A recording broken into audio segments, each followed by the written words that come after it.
Բարի առավոտ, սիրելի հեռուստադիտող, Կոտեք TV-ի եթերում բարի լույսն է։ Եթե դուք հիմա ժպտում եք, ուրեմն նշանակում է, որ արթնացել եք լավ տրամադրությամբ, անմիջապես միացել եք մեզ եւ պատրաստ եք ամբողջ օրվա ընթացքում լինել մեզ հետ։ Այսօր ռեժիսոր, պրոդյուսեր, դերասան, համաշխարհային կինոարվեստի ամենանշանավոր ներկայացուցիչներից ծիծաղի արքա Չարլի Չապլինի ծննդյան օրն է։ Նա մի մարդ էր, ով խոսում էր առանց բառերի, բայց հայացքում հաճախ կար տխրություն։ Չարլի Չապլինը կինոյի լուր դարաշրջանի կենթանի լեգենդ էր, մի անուն, որ իր արվեստով փոխեց համաշխարհային կինոն։ Հիմա առաջարկում եմ միասին դիտենք նրա կյանքի եւ գործունեության մասին պատմող ռեպորտաժը եւ վերադառնանք շարունակենք եթերը։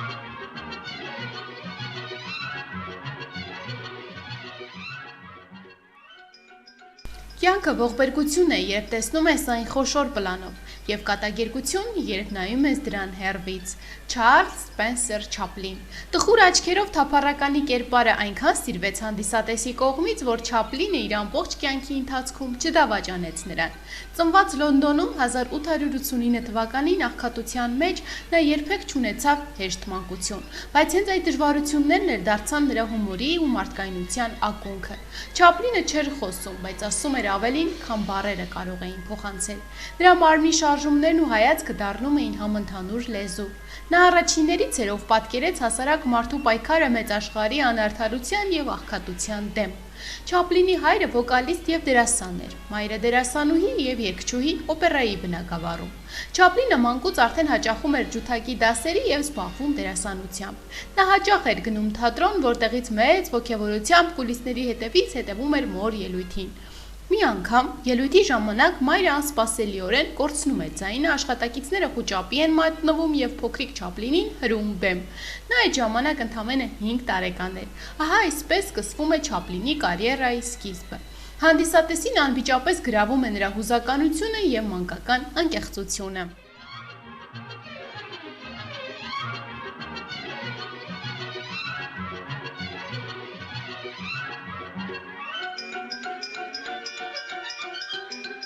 Պատմության մեջ մարդկանց ոչ ոք այնքան չի ուրախացրել, որքան Չապլինը, բայց նրա իրական կյանքը շատ հեռու էր ուրախ լինելուց։ Չապլինի հայրը մահացավ, երբ նա ընդամենը 10 տարեկան էր։ Մայրը ծանր տարավ ամուսնու մահը, նա խելագարվեց եւ հայտնվեց հոգեբուժարանում։ Բայց Չապլինի խարիզման, դերասանական, ռեժիսորական տաղանդը եւ ամենակարևորը հումորը օգնեցին դերասանին հաղթահարել կյանքի դժվարությունները, հավատարիմ մնալ իր երազանքին, որն էր հայտնի դառնալ ամբողջ աշխարհում։ Չարլին առաջին անգամ որպես դերասան էկրաններին է հայտնվում կյանքի վաստակ կինոնկարում, ապա սենետիկ կինոմատոգրաֆում ստեղծած չարագործ Չեյզիին փոխարինելու է գալիս լայն տապատով, ճկուն կոշիկներով, գլխարկով, փոքրիկ մորուսով եւ փայտե գավազանով թափառաշրջիկ Չարլիի կերպարը, որը մեկ ակնթարթում նրան ճանաչում բերեց։ Շատ պրոդյուսերներ սկսեցին բարձր գումարներ առաջարկել նրա հետ համագործակցելու համար։ Չարլին թափառաշրջիկի կերպարով հանդես եկավ տասնյակ ֆիլմերում, ինչպիսիք են Մանուկը, Մեծ քաղաք, Խաղաղ փողոց, Շանկյանք, Փարիզուհին եւ այլն։ 1940 թվականին էկրան բարձրացած Մեծ բռնապետը ֆիլմը, որտեղ Չապլինը ծաղրում էր Հիտլերին եւ ֆաշիզմին, սկանդալային եղավ նրա համար։ Ֆիլմից հետո նա անցավ հետապնդումների, ապա սպառնալիքների միջով։ Չապլինին վտարեցին Ամերիկայից եւ նա տեղափոխվեց Շվեյցարիա։ Համր կինոյի հանճարը վախճանվում է 1977 թվականին սրտի կաթվածից, 88 տարեկան հասակում։ Իդեպ, քչերին է հայտնի, որ հայոց ցեղասպանության տարիներին Չարլի Չապլինը հիմնել է հայ երեխաներին օգնելու հիմնադրամ եւ հավաքել գումար։ 1965 թվականին աշխարհահռչակ հայ կոմպոզիտոր Արամ Խաչատրյանը հրավիրվել է Շվեյցարիա որպես միջազգային երաժշտական մրցույթի ժյուրիի անդամ։ Այդ ժամանակ Չարլին արդեն մեկուսացված կյանքով էր ապրում Ժնևից դուրս գտնվող վիլայում եւ հազվադեպ էր հյուրեր ընդունում։ Զարմանալիորեն Արամ Խաչատրյանը Չապլինից հրավեր է ստանում։ Խաչատրյանը Չապլինին հարցրել էր նրա տխուր դեմքի խորհուրդը։ Այդ ժամանակ Չապլինը Խաչատրյանին տարել է առանձնասենյակ, բացել գզրոցը, ցույց տվել ջութակահարի ձայնագրությունը, ով նվագում էր Կոմիտասի երաժշտությունը։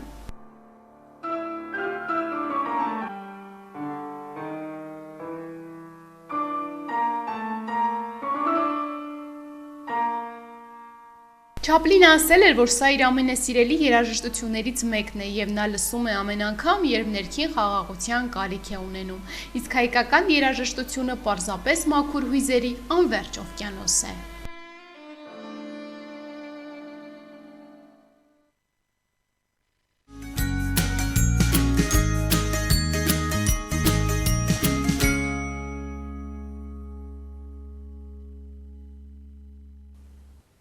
Դե բարի լույս նրանց, ովքեր նոր են արթնացել, միացել են մեզ։ Այսօր խոսելու ենք շատ կարևոր մի թեմայից, մաշկի խնամքից, տարածված մաշկային խնդիրներից, դրանց բուժման մեթոդներից եւ կանխարգելման միջոցներից։ Այդ պատճառով մեր տաղավարում հյուրընկալել ենք Մաշկաբանության ազգային կենտրոնի մաշկաբան Արմեն Արոյին։ Բարև ձեզ։ Բարև ձեզ, ողջունում եմ ձեզ, ողջունում եմ բոլոր նրանց, ովքեր մեզ հիմա նայում են եւ մաղթում եմ շատ լավ դրամատրություն եւ շատ լավ օր։ Շնորհակալ եմ ձյուրն գալելու համար։ Ինչպե՞ս եք։ Շատ լավ, դուք ինչպե՞ս եք։ Շատ լավ եմ, շնորհակալություն։ Եվ ինչ բուն թեմային անցնելը մի փոքր անդրադարձ կատարեինք ձեր մասնագիտական ուղղությանը, ինչու ընտրեցիք այս մասնագիտությունը, ինչու դարձաք մաշկաբան եւ նաեւ մի փոքր պատմեք ձեր անցած ուղու մասին։ Այո, իհարկե, ես Արմեն Անդրանիկի Արոն եմ,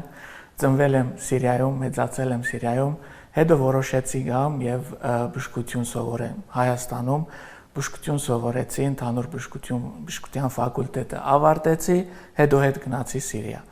Սիրիայում անցկացրել եմ օրդինատուրա, վերապատրաստվել եմ այնտեղ, հետո դրանից հետո հետ եմ եկել Հայաստան, նաև Հայաստանում եմ անցել եմ օրդինատուրա համապատասխան, վերապատրաստում եւ արդեն 3 տարի ինչ աշխատում եմ Մաշկաբանության ազգային կենտրոնում։ Ինչու եմ ընտրել մաշկաբանություն։ Ճիշտն ասած, որովհետեւ դերահասության դարիքին 16-17 տարեկանում ես էլ ունեի մաշկի խնդիր եւ շատ վատ էի տանում այդ խնդիրները։ Դրա համար էլ որոշեցի, որ հենց մաշկաբան պիտի դառնամ եւ օգնեմ մարդկանց, որ իմ նման չտանջվեն եւ չունենան այդ օրերը, որ ես եմ ունեցել։ Իսկ դուք կարողացաք հենց ձեզ օգնել այդ Ես այո, բարգաստո կարողացա, իմոց տեսնում եք լավ եմ։ Իսկ հիմա այս պահին միայն Հայաստանում եք աշխատում, թե նաև լինում են առաջարկներ գնում եք նաև Սիրիա։ Չէ, նաև գնում եմ Սիրիա, տարին 1 կամ 2 տարին 1 անգամ գնում եմ Սիրիա։ Ես նաև հանդիսանում եմ Սիրիայի բժշկական ասոցիացիայի անդամ, նաև այնտեղ եմ աշխատում։ Իսկ երկու երկրներով աշխատելով հանդերձ ինչ առավելություններ կամ թերություններ եք նկատում երկու առողջապահական ոլորտներում էլ։ Կարելի ասել նման են իրար, ուղղակի Սիրիայում մի քիչ պրակտիկան ավելի ուժեղ է, ավելի են տեղ տալիս նոր բժիշկներին, ավելի են տեղ տալիս օրդինատորներին, արդեն կարելի ասել օրդինատուրայի հենց առաջին օրվանից դու կարող ես քեզ գալ որպես լիարժեք բժիշկ, շփվես հիվանդների հետ, ունենաս ուժեղ պրակտիկա եւ հաստատ դա է բժիշկի թիվ 1 պետք է եկած բանը, դու ոնց շփվես հիվանդների հետ, որտեվ դա բուժման 50%-ն է։ Հիմա արդեն կիսվենք ձեր փորձով, երբ որ խոսում ենք մաշկի խնամքից, առաջինը ինչին պետք է ուշադրություն դարձնել եւ ինչից պետք է սկսել։ Առաջինը պետք է սկսել մաշկի տեսակը որոշելուց։ Մենք մի քանի մաշկի տեսակ ունենք յուղոտ մաշկ, չոր մաշկ, զգայուն մաշկ, ունենք կոմբինացված մաշկ եւ նորմալ մաշկ։ Հիմա ինչպես որոշել։ Շատ հեշտ է, առավոտ արթնանալուց հետո ձեր մոտ եղած ցանկացած լվացվելու միջոցով կամ եթե լվացվելու միջոց չունեք, ջրի մեջ, մի քիչ ջրի մեջ աղ ավելացրեք եւ լվացեք ձեր երեսը։ Լվալուց հետո, եթե հանկարծ զգացիք, որ դեմքը փայլում է, յուղոտ է, դա նշանակում է, որ դուք յուղոտ մաշկ ունեք։ Եթե զգացիք, որ դեմքը չորանում է, սովորաբար չոր մաշկ։ Եթե զգացիք, որ դեմքի T-զոնան, այսինքն այս հատվածը յուղոտ է, իսկ մնացած հատվածները չոր, այն նշանակում է, որ դուք ունեք կոմբինացված մաշկ։ Եթե զգացիք, որ դեմքը կարմրում է, մրմրում է, արդեն զգում եք, որ թեփոտվում է, այդ նշանակում է, որ դուք ունեք զգայուն մաշկ։ Եվ ըստ ձեր մաշկի տեսակի պետք է որոշվի ձեր մաշկի խնամքը։ Իսկ արդեն երբ որ դիմում են բժիշկի, ինչ ախտորոշում է կատարվում եւ ինչ բուժման միջոցներ են առաջարկվում։ Խնամքի մասով, դե իհարկե պետք է խնամքի համապատասխան խնամքի միջոցներ նշանակվեն, հիմնականում ամենակարևորները լվացվելու միջոց, խոնավեցնող եւ արևապաշտպանն են։ Իսկ մնացած հիվանդությունների դեպքում բարձ է, եթե պսորիազա, եթե ատոպիկ դերմատիտա, եթե սեբորային մաշկաբորբա, դրանք բոլորը ունեն իրանց համար նախատեսված բուժումները եւ որովհետեւ քրոնիկ հիվանդություններ են, այսինքն կարող են կրկնվել, բուժումից բացի, երբ մենք հասնում ենք ռեմիսիայի, հասնում ենք լավ վիճակի, իրանք նաեւ հիմա մենք շատ լավ դարաշրջանում ենք ապրում, բոլոր հիվանդությունները մաշկային ունեն իրանց համապատասխան մաշկի խնամքը, որպեսզի այդ խնդիրը չկրկնվի կամ արդեն ռեմիսիայի մեջ մնաք եւ շատ երկար։ Նաև նշեցիք արևապաշտպան օգտագործելը։ Մարդկանց մոտ հաճախ այ հարց է առաջանում, արդյոք այդ արևապաշտպանը միայն պետք է կիրառել ամռանը շոկ եղանակին, թե նաև աշնանը եւ ձմռանը նույնպես պետք է կիրառվեն։ Տեսեք, մենք արևապաշտպան օգտագործելիս մենք պաշտպանվում ենք արևի ջարագայթներից։ Արևի ջարագայթները միշտ կան։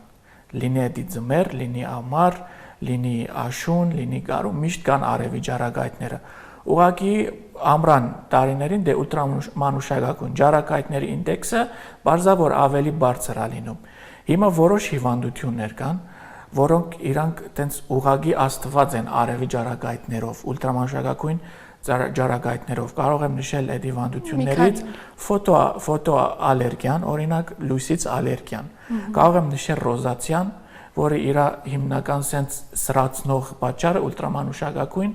ջարագայթներն են արևի։ Դրա համար էլ որոշ հիվանդների խորհուրդ է տրվում կամ որոշ մարդկանց, չասենք նաև հիվանդներ, խորհուրդ է տրվում միշտ օգտագործել արևապաշտպանը։ Ամառ, ձմեռ, գարուն, աշուն։ Իհարկե, ինչքան եղանակը ավելի արևոտ լինի, ինչքան ես դրսում ավելի հաճախ լինեմ, հաճախ պետքա թարմացնել այդ արևապաշտպանը։ Գայդլայններով, ուղեցույցներով, այսինքն, մենք արևապաշտպանը պետքա թարմացվի 2-3 ժամը մեկ։ Եվ դա է հիմնականում, որ մենք դրանով ենք գնում։ Խորհուրդ է տրվում հատկապես ամռան, հատկապես շատ արևոտ եղանակի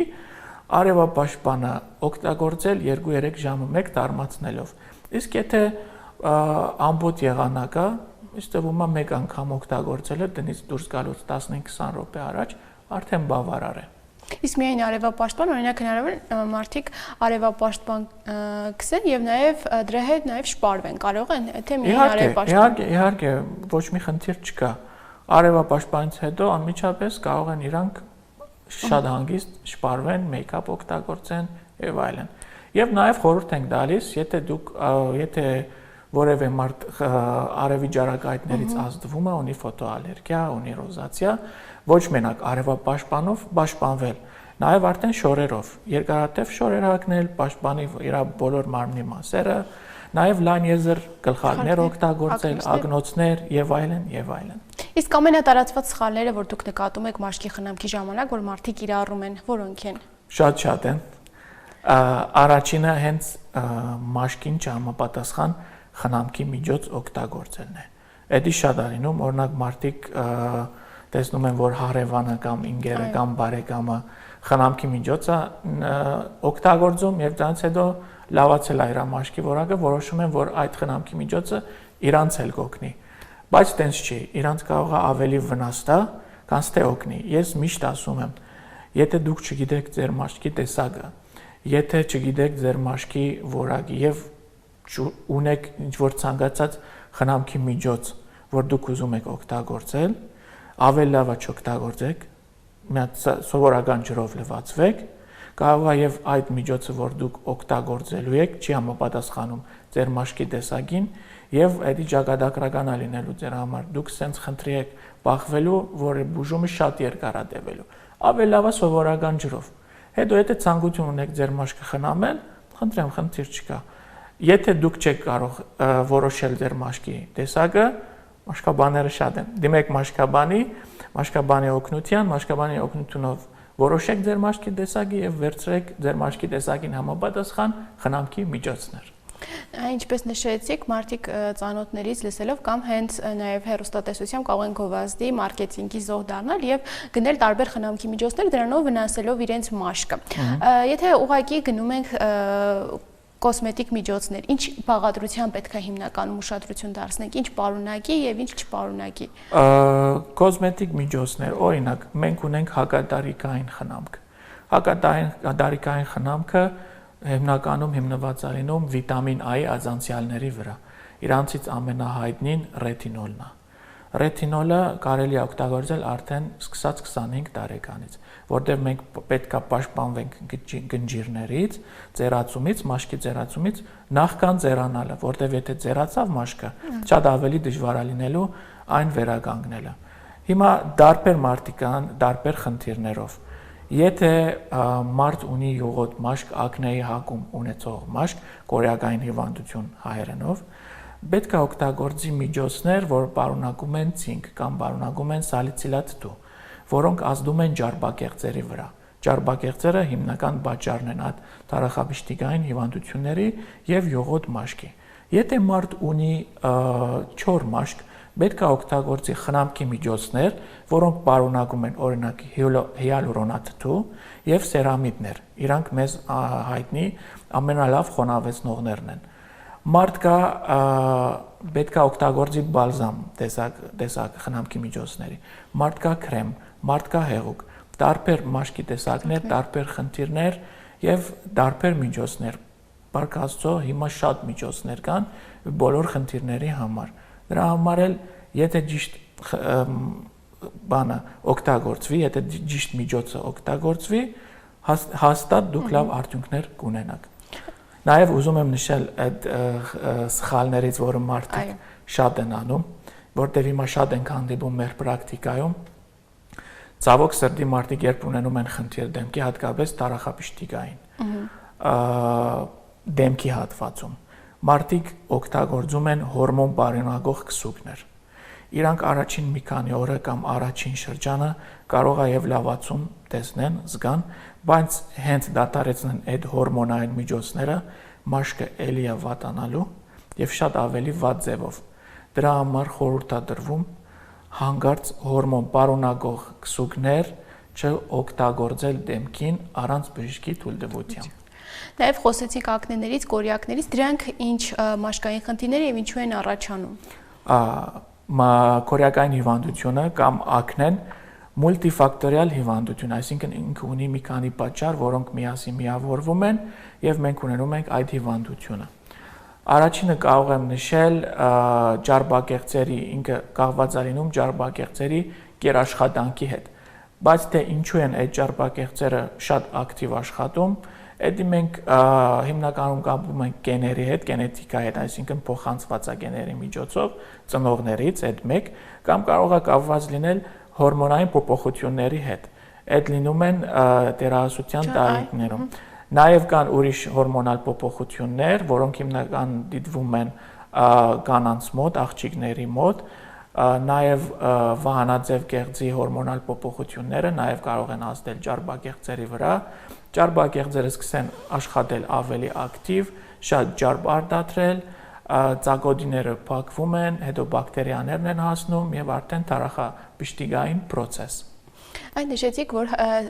սեռահասունացման տարիքում է հաճախ լինում նման դեպքեր եւ մարդիկ շատ հաճախ ասում են, երբ որ արդեն մեծանաս, դրանք ինքնուրույն կանցնեն։ Կա այդպիսի բան, հնարավոր է ինքնուրույն վերանան։ Դժվար, շատ դժվար։ 100% չեմ կարող ասեմ, որ այո կամ ոչ, բայց 99% դեպքերում իրանք ինքնուրույն չեն վերանում։ Հիմա մենք ինչու ենք միշտ խորհուրդ տալիս շուտ բուժել ակնեն։ Ակնեն կյանքին վտանգ չի ներկայացնում։ Ինքը զուտ էսթետիկ խնդիր է։ Մարդիկ ընկճված են լինում, երբ ունեն այդ խնդիրը։ Մարդիկ միշտ փորձում են դուրս մնալ դրանց սոցիալական կապերից, որտեղ իրանց դեմքը նորմալ չի, իրանց դեմքի վրա շատ թարախաբիշտիկներ կա, թարախաբիշտիկային process կա։ Մենք դրա համար ենք միշտ խորհուրդ տալիս, որ բուժեք ակնեն, որ չունենաք այդ կոմպլեքսները։ Նաև ինչքան շուտ բուժեք դուք կորեակային հիվանդությունը, ակնեն, ավելի քիչ հետքեր կունենաք, ավելի քիչ փոսեր կունենաք, որովհետև հետ ակնե, հետ կորեակային հիվանդության հետո այդ առաջացած հետքերը եւ փոսերը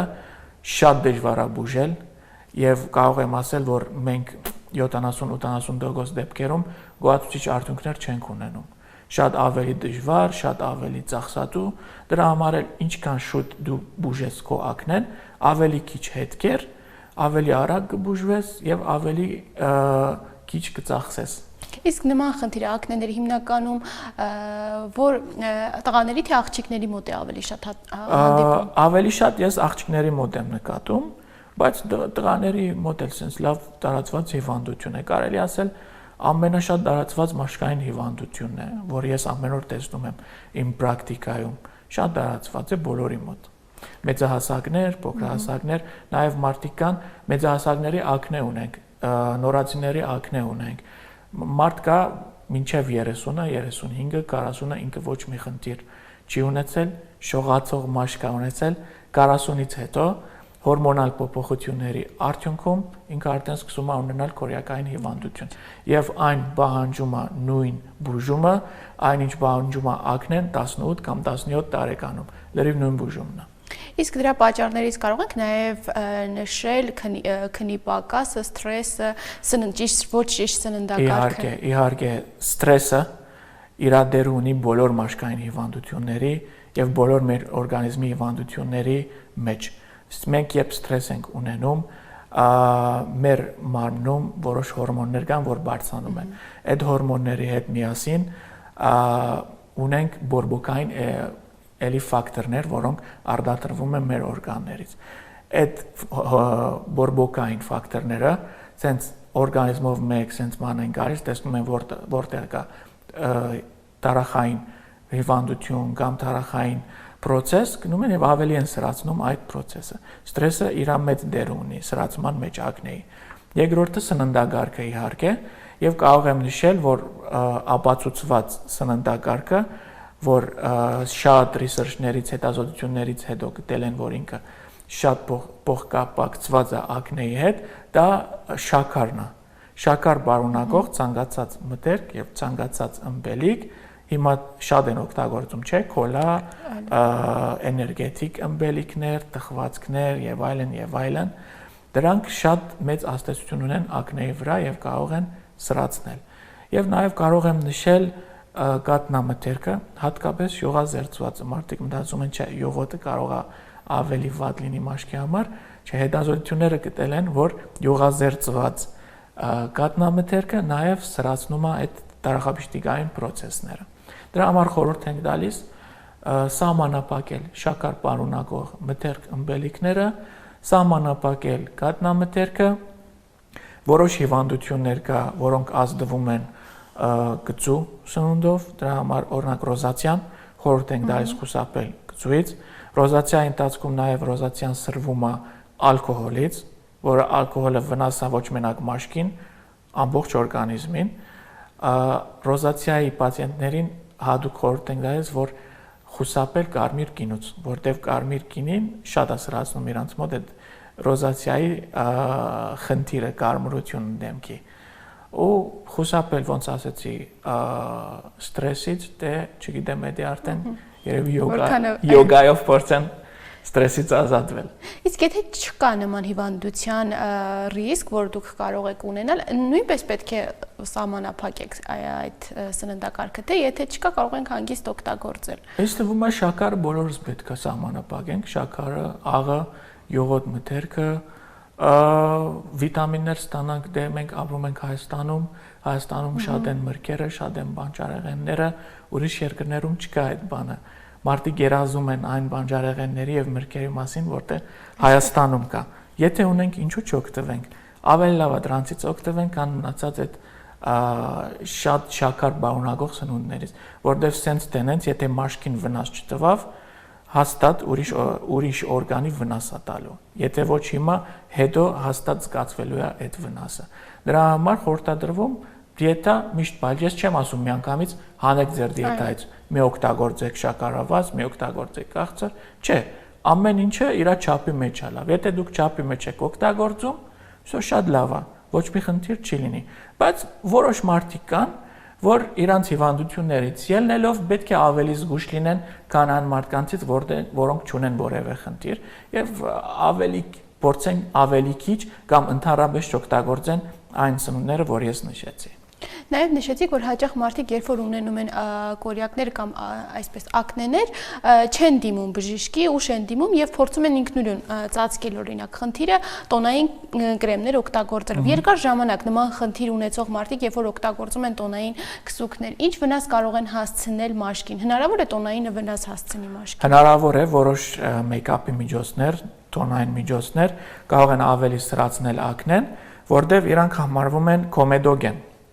Կոմեդոգեն, այսինքն կոմեդոն առաջացնող։ Ակնեն սկսում է կոմեդոններից, այդ տարախապշտիկները, սև կետերը, սպիտակ կետերը, ասում են ուգրիներ, դրանք կոչվում են կոմեդոններ։ Ունենք որոշ մեյքափի միջոցներ, շպարի միջոցներ, որոնք պարունակում են յուղեր, պարունակում են կոմեդոգեն նյութեր,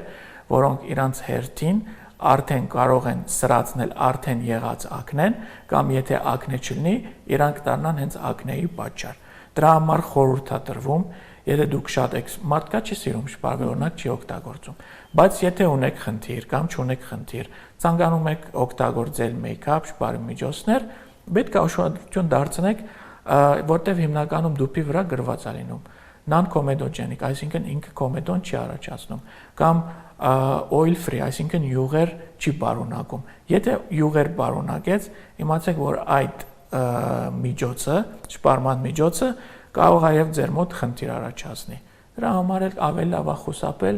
կան օգտագործել, խնդիր ունենալ, հետո զբաղվել այդ խնդիրը բուժելով։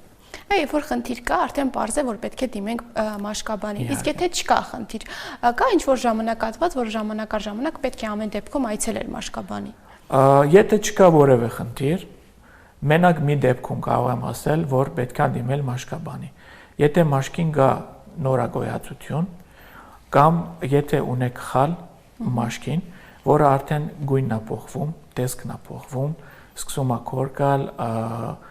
արունահոսել, այդ դեպքում պետք է անհապաղ դիմել մաշկաբանի, որտեղ կարող այնտեղ լինի քաղցկեղային process։ Եվ ինչքան շուտ հասնենք, ինչքան շուտ ախտորոշենք, ինչքան շուտ բուժենք, ավելի շատ լավ արդյունք կունենանք։ Իսկ հիմնականում եթե չկա խնդիր, կարիք չկա դիմել մաշկաբանի ընդհանրապես։ Մաշկի խնամքից էինք խոսում, բայց երբ որ խալերից խոսեցիք, որ գույնի խալերն է անհրաժեշտ գնում հեռացման։ Այդ հեռացմանը շատ տենց ֆակտորների հետ է կապված։ Դա որոշվում է մի շարք հետազոտություններից հետո։ Երբ պետք է դիմել մաշկաբանի անկախ գույնից, ուզում է լինի կապույտ, լինի սպիտակ, լինի սև, լինի կարմիր, եթե ինքը տեսքով փոխվում է կամ նոր է առաջացել, դուք չունեիք նման խալ, ինքը նոր առաջացավ օրինակ անցած ամիս կամ 2 ամիս առաջ եւ սկսեց չափերով փոխվել, մեծանալ, իր սահմանները կլորեր, հետո դարձավ երանգույն կամ դարձավ քառակուսի, սկսեց գույնը փոխվի, սևեր, սկսեց դառնալ շագանակագույն կամ շագանակագույնն էլ արդեն սկսեց դառնալ սև, ավելի սև դառնա, ավելի մուգ դառնա։ Եզրերի տեսքը փոխվեց։ Առաջ հստակ եզրեր ուներ, հիմա արդեն հստակ չեն իր եզրերը։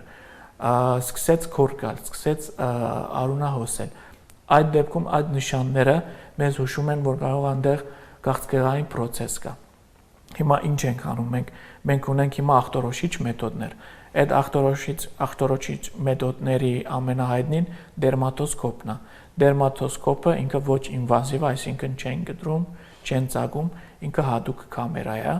Ունենք հատուկ վերապատրաստված մաշկաբաններ, դերմատոսկոպիստ մաշկաբաններ, հատուկ վերապատրաստում են ստացել, այդ կամերաներով նկարում են այդ խալը կամ ցանկացած մաշկային խնդիր։ Եվ մի 3-4 օրվա ընթացքում մեզ ռեպորտ են ուղարկում, որ այս խալը բնորոշ է այսինչ տեսակի խալին։ Եվ ըստ տեսակի որոշվում արդեն կհեռացվի, անհապաղ պետք է հեռացնել, չհեռացնել, սպասել, միշտ հետևել կամ թողել, ինքը իրանից ոչ մի վտանգ չի ներկայացնում։ Որոշ խալեր կան, վիրահատական միջոցներով մենք կարող ենք հեռացնել, որոշ խալեր կան ոչ վիրահատական, օրինակ կրիոթերապիայով կամ լազերով։ Դրա համար էլ միշտ պետք է հետազոտել, հետո նոր որոշել հեռացնել թե ոչ։ Շատ լավ, վերադառնալով մեր թեմային, հակատարիքային միջոցներ, երբ որ մարդիկ օգտագործում են, որ տարիքից պետք է սկսեն։ Իմ կարծիքով հակատարիքային խնամքը պետք է սկսի 25 տարեկանից։ որ երբ արդեն դեր գնջիրներ չկան մաշկին։ Հիմա ինչպես կազմակերպել այդ հակադարիքային խնամքը։ Շատ հեշտ է, եթե դուք ունեք արդեն մաշկի խնամք, մենակ ձեզ պետք է գալու վիտամին A-ի ազանցիալներից մեկը, ամենաթույլը եւ ամենասենց քիչ գրգռիչ ազանցիալը վիտամին A-ի դա ռետինոլի շիճուկն է։ Եթե շաբաթը սկսեք 1 անգամով, հետո սարքեք 2, այդպես աստիճանաբար պետք է սկսել, որ մաշկը փորձի ընդունել այդ նյութը, առանց որ ունենան կողմնակի աստեցություններ։ Ռետինոլը խոնավեցնողը, հիալուրոնաթթու պարունակող եւ դա բավարար եւ իհարկե արևապաշտպանը։ Ամենակարևորը արևապաշտպանն է։ Եթե չեք ուզում որևէ խնամքի միջոց օգտագործեք, միշտ հիշեք, արևը թիվ 1 պատճառն է կնճիրների եւ մաշկի ձեռացման։ Եվ եթե դուք արևապաշտպան չօգտագործեք, ձեր մաշկը ավելի շուտ է ձեռանալու, քան այն մարդկանցից, ովքեր օգտագործում են արևապաշտպանը։ Նաև երբ որ խոսում ենք մաշկի խնամքից, շատ հաճախ երիտասարդները, այսպես ասած, մարքեթինգի զոհ կրկին գնալով դիմում են այնպիսի մասնագետների, ովքեր որ գրեթե փորձ չունեն, որտեղ նման պրոցեդուրաներ մաշկի խնամքի հետ կապված գրեթե կատարվում են այսօր ամեն տեղ, անգամ գեղեցկության սրահներում։ Ինչպես մարդիկ պետք է չխաբվեն եւ ճիշտ մասնագետ ընտրեն եւ ճիշտ տեղ։ Ցավոք սրտի շատ է լինում, շատ ենք հանդիպում մեր պրակտիկայում մարդիկ, որ դիմում են սխալ մասնագետների, ոչ բժշկական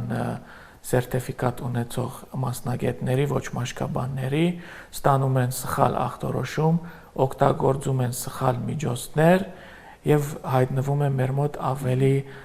վատ վիճակում։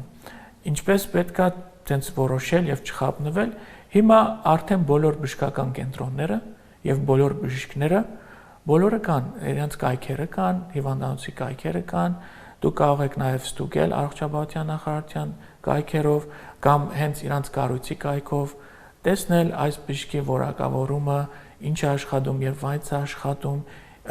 ինչ հարցեր է լուծում, որտեղ բոլորն էլ տեղադրում են հիմա։ Բոլոր բժիշկներն իրենց էջերը ունեն, բոլորն էլ տեղադրում են իրենց աշխատանքները, իրենց սերտիֆիկատները, ինձ թվում է հեշտ է գոմնորոշվել, որտեղ հիմա ամեն ինչ པարզ երևում է, առաջվա նման չի։ Բոլորը եւ հիմա ավելի խստացված է եւ ավելի դեռ շատ խստացվելու է եւ ովքեր չունեն այդ որակավորումը մաշկաբանի չեն կարողանալու հաստատ չեն կարողանալու զբաղվեն մաշկաբանությունով կամ նաեւ կոսմետոլոգիայով, որտեղ հիմա պետք է դառնան մաշկաբանությունից հետո անցնեն հավելյալ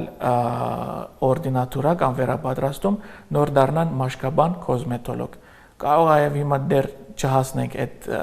որ մենք ունենանք 100% անոց ոչ մաշկաբաններ, բայց մի քանի տարով հաստատ ունենալու ենք։ Նաև հայրոստադիտողներին եւս մեկ հետաքրքրող հարց մաշկի ձգումներին է վերաբերվում, որ տարիքից կարելի է դիմել նման միջոցների եւ հնարավոր է որ հաճախ ասում են, որ այդ ձգումները որոշ ժամանակ անց նորից վերադառնում է մաշկը իր դիրքին, կնճիռները նորից երևում են։ Կա նման Կա նման, իհարկե, բոլորն էլ ունեն ոչ երկարատև էֆեկտ, բոլորն էլ 6-ից 8 ամիս հետո մաշկը դառնալու է ինչպես որ կա։ Երբ այնց կարող են դիմել, 18 տարեկանից արդեն կարող են դիմել նման պրոցեդուրաների, ով ուզում է արագ էֆեկտ ստանա, կնճիռները արագ տենց անհետանան, իհարկե այդ պրոցեդուրաների պետք է գնա։ Իսկ խնամք թե այդ պրոցեդուրաները իմ կարծիքով խնամք եթե օգտագործեն, ռեգուլար օգտագործեն խնամքը, ավելի երկարատև արդյունք ունենան եւ ավելի ապահով արդյունք ունենան, որտեւ այդ պրոցեդուրաները նաեւ ունեն իրանց կողմնակի աստեցությունները։ Բայց եթե ուզում են դիմել, խնդիր չկա։ Իսկ այսօր բժշկությունը մաշկի խնամքի պրոցեդուրաների մեջ ինչ նոր մոտեցումներ է առաջարկում, ինչ նոր պրոդուկտներ է առաջարկում։ Հիմա գնում ենք դրան, որ պրոցեդուրաները հիմնված են լազերային միջամտությունների վրա։ Հատկապես մենք ունենք ֆոտոնալազերը եւ CO2 լազերը։ Այդ լազերների միջոցով կարելի է շատ լավ արդյունքներ ունենալ ստրիաների դեպքում, պիգմենտների դեպքում եւ հետ ակնե հետքերի եւ փոսերի դեպքում։ Ավելի լավ կանց թե ներարգումային պրոցեդուրաներից։ Իսկ դրանք ունեն հակացություններ այս նոր մոդը։ Հղիներին, կերակրող մայրերին իհարկե ցանկացած պրոցեդուրա խորհուրդ չի տրվում։ Շնորհակալ ենք Բրիջիտ ջան, հետաքրքիր, բովանդակալից եւ ինֆորմացիոն զրույցի համար։ Ես էլ եմ անչափ շնորհակալ, բոլորին մաղթում եմ շատ լավ օր։ Ձեզ նույնպես մաղթում ենք շատ լավ եւ հաճելի աշխատանքային օր։ Շնորհակալ եմ, մերսի շատ։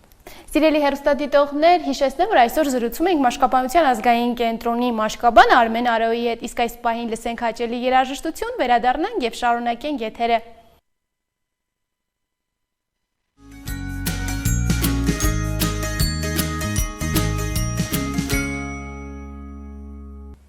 Սիրելի հեռուստադիտողներ, մենք վերադարձանք եւ շարունակում ենք եթերը։ Ձեռքով պատրաստված զատիկի ձուն, որը կշռում է ավելի քան 5 կիլոգրամ, ունի 55 սանտիմետր բարձրություն, կարող է դառնալ ամենաթանկը Մեծ Բրիտանիայում։ Շոկոլադագործների եւ տորթերի դեկորատների պատվերով պատրաստված զատիկի ձուն պարունակում է 31000 կալորիա։ 395 ֆունտ ստերլինգ արժողությամբ ձուն պատրաստված է շվեյցարական շոկոլադից եւ արտադրված է վենեսուելական կակաոյի թանկարժեք հատիկներից։ Այն զարդարված է գարնանային ծաղիկներով եւ սաղարթներով։ Իսկ Հյուսիսային Աֆրիկայի ափերի մոտ, որտեղ հին քաղաքակրթությունը հանդիպում է ժամանակակից աշխարհի հետ, կա մի երկիր։ Դա Թունիսն է, որը մենք պատրաստել ենք այդ հրաշագեղ երկրի մասին պատմող ռեպորտաժ, առաջարկում եմ միասին ծանոթանանք Թունիսի հետ, վերադառնանք եւ շարունակենք եթերը։ Թունիսը վառ ու բազմազան երկիր է իր պատմությամբ, ավանդույթներով եւ խոհանոցով, որը հաճախ մնացել է դուրս աշխարհագրական սահմաններից։ Թունիսը գտնվում է Հյուսիսային Աֆրիկայում, Միջերկական ծովի ափին եւ մեծ ազդեցություն է ունեցել պատմության տարբեր ժամանակաշրջաններում։ Թունիսը իր ավելի քան 3000 տարվա պատմությամբ եղել է հնագույն քաղաքակրթությունների հռոմեական, փյունիկյան եւ արաբական մշակույթների խաչմերուկը։ Հռոմեական կայսրության մեծացման ընթացքում Թունիսը որպես կարճ թագավորության կենտրոն ձեռք բերեց իր հարուստ պատմությունն ու մշակույթը։ Հին Կարթագենը, որը հիմնադրվել է փյունիկյան ազգի կողմից, եղել է աշխարհում հայտնի ամենամեծ առևտրական կենտրոններից մեկը։ Հետագայում հռոմեական կայսրության կողմից նվաճված Թունիսը դարձավ հռոմեացիների կողմից բարձր գնահատված տեղ, որտեղ պահպանվել են բազմաթիվ հռոմեական մնացորդներ, ներառյալ Հանիբալի հաղթանակի հիշատակները։ Միջնադարում, երբ արաբական մշակույթը հաստատվեց, Թունիսը դարձավ կարևոր մշակութային եւ կրոնական կենտրոն, որտեղ իսլամի ազդեցությունը խորացավ։ Արդյունքում Թունիսը դարձավ արաբական աշխարհի կարևոր մաս եւ պահպանեց իր առանձնահատուկ մշակութային ժառանգությունը։ Թունիսը հարուստ է ավանդույթներով ու տոներով, որոնք արտացոլում են երկրի բազմազան մշակութային պատմությունը։ Իսլամական տոներն են ինչպես Ուր Հազմա, Ալլահի ծնունդը եւ Ռամազանը, ունեն մեծ նշանակություն եւ նրանք նշվում են մեծ խանդավառությամբ ու ավանդական սովորույթներով։ Այնուհանդերձ Թունիսում արկա է նաեւ մեծ տեղական տոներ կապված գյուղական կյանքին, ինչպես նաեւ մշակութային փառատոներ, որտեղ տեղի են ունենում պարեր, երաժշտություն եւ ազգային գործերով ցուցադրություններ։ Թունիսի խոհանոցը հարուստ է կծուհամերով եւ իր տարատեսակ կերակուրներով։ Շատ տարածված է կոսկոսը, վարսակով պատրաստված ուտեստը, որը հաճախ համակցվում է մսի կամ բանջարեղենի հետ։ Այս ուտեստը թունիսցիների ճաշկերույթի անբաժանելի մասն է։ Ակնհայտ է, որ Թունիսյան խոհանոցում օգտագործվում են բնական ուտեստներ շաղախված համեղ համեմունքներով։ Կրեմեղ, կակաոն ու բրիկը ֆիլո խմորի մեջ մսով կամ ձվածեղով պատրաստված սովորական թխվածքաբլիթն է, համարվում է սիրելի սննդատեսակ։ Թունիսը իր հարուստ պատմությամբ, վառ ավանդույթներով ու համեղ խոհանոցով մի երկիր է, որտեղ անցյալն ու ներկան միասին են համախմբվում, ստեղծելով յուրահատուկ եւ բազմաբնույթ մշակույթ։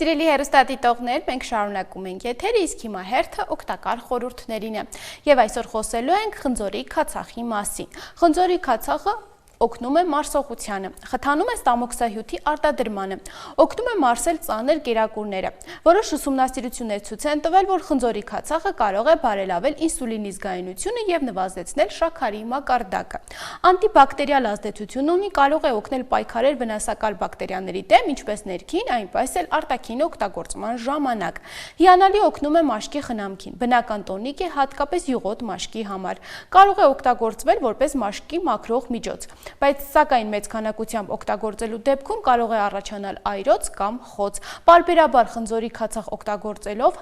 դուք կարող եք վնասել ձեր ատամների էմալը։ Եթե ունեք ստամոքսի խոց, գաստրիտ, երիկամային հիվանդություններ, շաքարային դիաբետ, ապա այդ դեպքում այն խորհուրդ չի տրվում օգտագործել։ Նաև խորհուրդ չի տրվում օգտագործել, եթե հղի եք կամ կերակրող մայր։ Այսօրվա համար նախատեսել էինք այսքանը, սիրելի հեռուստադիտողներ, մենք կհանդիպենք արդեն վաղը նույն ժամին, իսկ ձեզ մաղթում եմ հաճելի օրվա շարունակություն։